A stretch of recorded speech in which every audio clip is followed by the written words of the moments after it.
Hello students, welcome to the e-learning class of MAVN. Today in class 5 we will study our first chapter of term 1, that is chapter number 7, punctuation and use of capital letters in English grammar. Okay.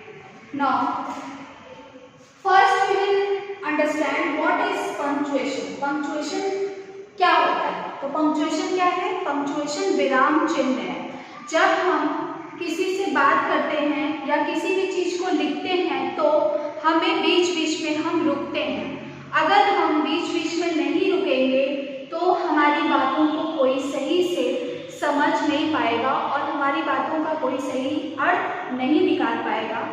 इसलिए हमें बीच बीच में लिखते समय या बोलते समय या किसी से बात करते समय बीच में रुकना आवश्यक होता है और उसमें लिखते समय हम कुछ विराम चिन्ह लगाते हैं। उन्हीं विराम चिन्हों के बारे में आज हम पढ़ेंगे।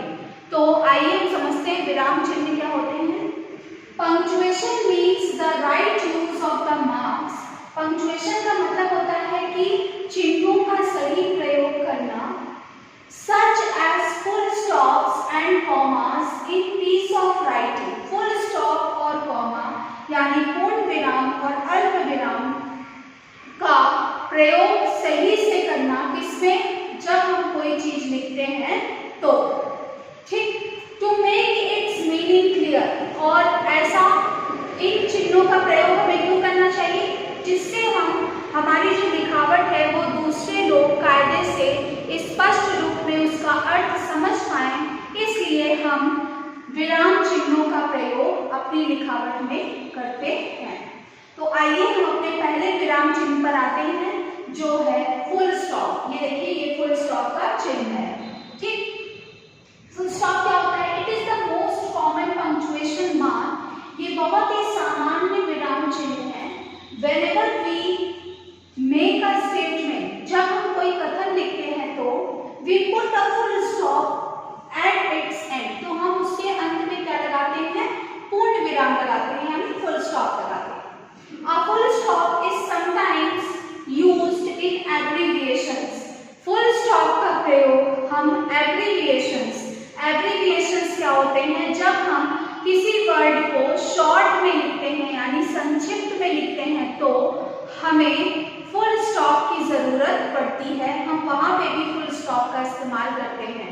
वर्ड को जब हम संक्षिप्त में लिखते हैं तो उसी को हम एब्रिविएशंस कहते हैं। ठीक, जैसे देखिए एग्जांपल में देखिए, example I have much interest in classical music. ठीक, कह रहा है कि क्लासिकल म्यूजिक में उसे बहुत ज्यादा इंटरेस्ट है, यानी बहुत ज्यादा रुचि है। तो देखिए ये हमारे एक स्टेटमेंट है, एक कथन है। इसके बाद हमने किसका उपयोग किया है? फुल स्टॉप का। अब एब्रिविएशंस के एग्जांपल देखिए, जैसे मान लीजिए हमें जनवरी लिखना है, किसी महीने का नाम लिखना है तो उसे शॉर्ट में लिखेंगे तो लिखेंगे JAN और यहाँ पे फुल स्टॉप लगा देंगे। ठीक, एग्जाम्पल को हम E.G. ठीक, तो एग्जाम्पल को हम क्या लिखते हैं? ई के बाद फुल स्टॉप, फिर जी, फिर फुल स्टॉप। ये हमारा होता है एग्जाम्पल। तो ये दो हमारे क्या है? एब्रिविएशंस है। अब आइए हम अपने नेक्स्ट पंक्चुएशन मार्क यानी कॉमा, जिसको कि हम हिंदी में अल्प विराम कहते हैं, ये कॉमा का चिन्ह है। ये देखिए। ठीक, अब हम कॉमा के बारे में पढ़ेंगे। We use comma to separate words in a list. किसी भी चीज की एक सूची बनती है, उस सूची में से जब हम शब्दों को अलग अलग करते हैं यानी सेपरेट करते हैं तो वी यूज कॉमा। तब उन शब्दों को अलग करने के लिए हमें किसका इस्तेमाल करना होता है? हमें कॉमा का इस्तेमाल करना पड़ता है। ठीक, however we use and in place of comma। कभी कभी हम एंड का इस्तेमाल भी करते हैं कॉमा की जगह पे। और एंड का इस्तेमाल कब करते हैं? Between the second last and the last name. चार लोगों के नाम है, जैसे एग्जाम्पल में देखिए अंकिता, तनिष्का, विपाशा एंड अनुष्का। ये चार लोगों के नाम की सूची है। ठीक, तो इसमें लास्ट नेम क्या है? अनुष्का है, और सेकेंड लास्ट नेम क्या है? विपाशा है। तो जब हम लास्ट नेम और सेकेंड लास्ट नेम को लिखते हैं तो हम उनके बीच में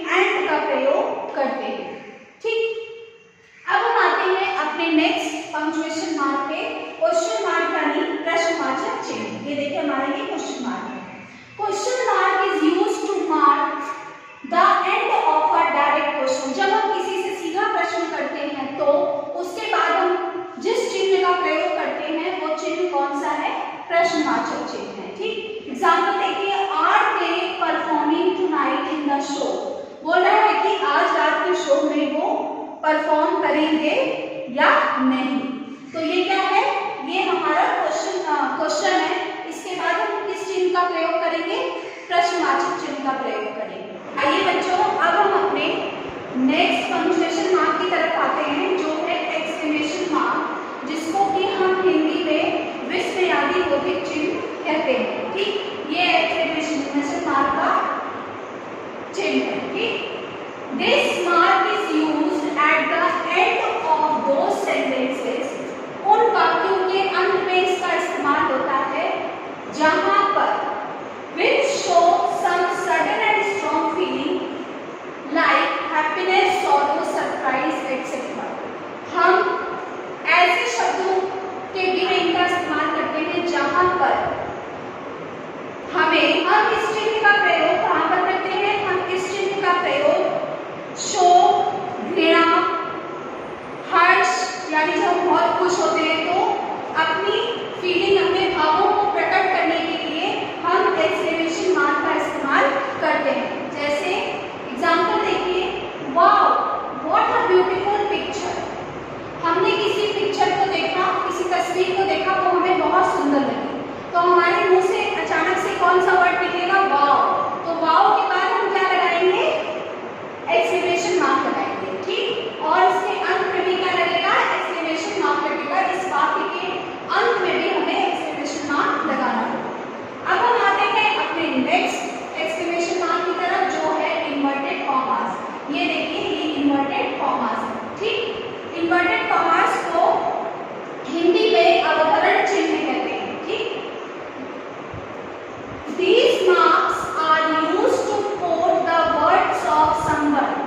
किसी के कहे गए शब्दों को जब हम लिखते हैं तो हम इन्वर्टेड कॉमा के अंदर उसे लिखते हैं। ठीक, जैसे एग्जांपल देखिए, she said, कोई लड़की बोल रही होगी, she said I shall join Indian Army. किसी लड़की ने कहा कि मुझे भारतीय सेना ज्वाइन कर लेनी चाहिए, तो उसने क्या कहा कि मुझे भारतीय सेना ज्वाइन कर लेनी चाहिए। ये उसके क्या है, उसके द्वारा कहे गए शब्द हैं, तो हम इन्हें इसमें लिखेंगे, इन्वर्टेड कॉमा के अंदर लिखेंगे। ठीक, अब आते हैं हम अपने नेक्स्ट पंक्चुएशन मार्क पे, जो है एपोस्ट्रोफी। एपोस्ट्रोफी को हम हिंदी में संबंध प्रकट करने वाले चिन्ह कहते हैं। जैसे देखिए, it is used with S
अब हम अपने नेक्स्ट पंक्चुएशन मार्क की तरफ आते हैं, जो है सेमीकोलन।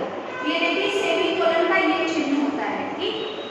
अब सेमीकोलन को हिंदी में हम क्या कहते हैं, अर्धविराम कहते हैं। तो आइए अब हम अर्धविराम के बारे में समझते हैं।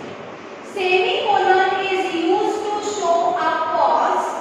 सेमीकोलन ऐसी रुकावट को दिखाता है जो that is longer than a comma, जो रुकावट कॉमा से बड़ी हो लेकिन shorter than a full stop, लेकिन फुल स्टॉप से छोटी हो। फिर से समझिए, सेमीकोलन ऐसी रुकावट को दर्शाता है जो रुकावट कॉमा से बड़ी हो लेकिन फुल स्टॉप से छोटी हो। It is in fact used to convert two sentences without conjunction. ये दो वाक्यों को जोड़ने का काम करता है। जहां पे कंजंक्शन नहीं होता, यानी जहां पे संयोजक चिन्ह नहीं होता, उन दो वाक्यों को जोड़ने का काम सेमीकोलन करता है। जैसे एग्जांपल देखिए, when did you study playing always with friends. ये दोनों क्या है, अलग अलग वाक्य हैं, ठीक। और इनको हम जब जोड़ेंगे तो हम यहाँ पे व्हेन विल यू स्टडी ये एक वाक्य है और प्लेइंग ऑलवेज विद फ्रेंड्स ये दूसरा है। तो यहाँ पे स्टडी के बाद हम सेमीकोलन का प्रयोग करेंगे। अब आते हैं पंक्चुएशन मार्क पे, जो है कोलन, जिसको हम हिंदी में अपूर्ण विराम कहते हैं। ये देखिए, ये कोलन का चिन्ह है, ठीक। Colon is used to introduce a list of things और पीपल। व्यक्तियों की और चीजों की सूची, यानी लिस्ट ऑफ थिंग्स और पीपल, यानी जब व्यक्तियों की और चीजों की सूची हम तैयार करते हैं तो वहां पे हम किसका इस्तेमाल करते हैं, कोलन का इस्तेमाल करते हैं। जैसे एग्जांपल देखिए, I need the following books. यहाँ पे कुछ किताबों के नाम दिए हैं, जैसे तो यहाँ पे हम कोलन का इस्तेमाल करेंगे। नंबर 1 किताबों का नाम देखिए, द गीता, गीता है। फिर नंबर 2 द बाइबल, बाइबल है। और नंबर 3 द कुरान। तो ये 3 हमारी लिस्ट है बुक्स की। तो हम इनको लिखने के लिए जिसका इस्तेमाल करेंगे वो होगा कोलन।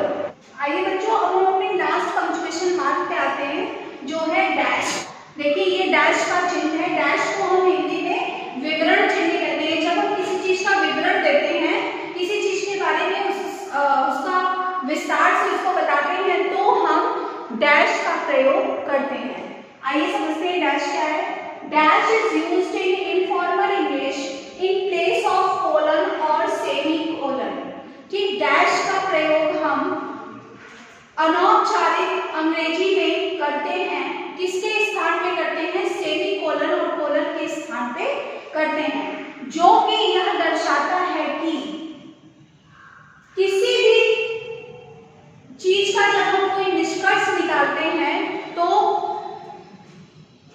उसका जो अनुसरण करता है, निष्कर्ष का जो अनुसरण करता है, जब हम ऐसी चीज को लिखते हैं तो हम डैश यानी विवरण चिन्ह का उपयोग करते हैं। जैसे देखिए एग्जांपल में, last week we all went to Manali. ये मनाली क्या है, ये देखिए एक हिल स्टेशन है, ठीक है।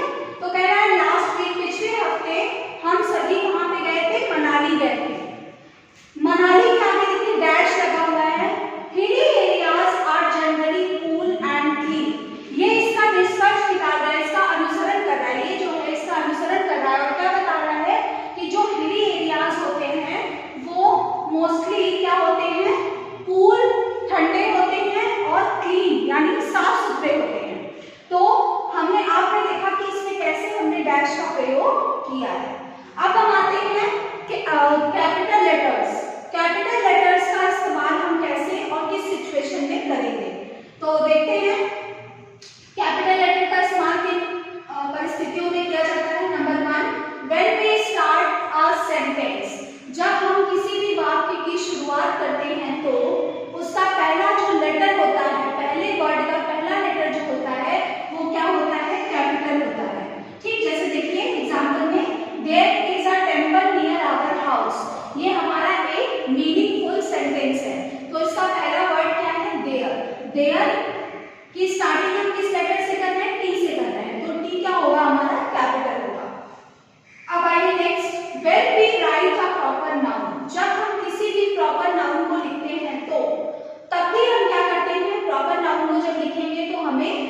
उसका जो पहला लेटर होगा वो क्या होगा, कैपिटल लेटर होगा। जैसे देखिए एग्जांपल में इट वाज सारा who stood first in the class, तो इसमें प्रॉपर नाउन क्या है, प्रॉपर नाउन है हमारा सारा, तो सारा का जो पहला लेटर होगा वो क्या होगा, कैपिटल होगा, यानी सारा का एस क्या होगा, कैपिटल होगा। अब हम आते हैं अपनी लास्ट सिचुएशन पे। लास्ट सिचुएशन क्या है देखिए, when we write the title of a composition, जब हम किसी रचना का के शीर्षक को लिखते हैं तो उसका पहला लेटर क्या होता है, कैपिटल होता है। जैसे एग्जांपल देखिए द गीतांजलि, गीतांजलि क्या है, एक रचना है, किसी के द्वारा ये रचित है, तो इसका जो द होगा, द भी क्या होगा, द का पहला लेटर टी कैपिटल होगा और गीतांजलि का भी पहला लेटर जी जो है वो कैपिटल होगा। ठीक, तो बच्चों ये चैप्टर आपका समाप्त होता है। इस चैप्टर को आप ध्यान से सुनिएगा, समझिएगा और बुक में दी गई एक्सरसाइजेस को करने का प्रयास करिएगा।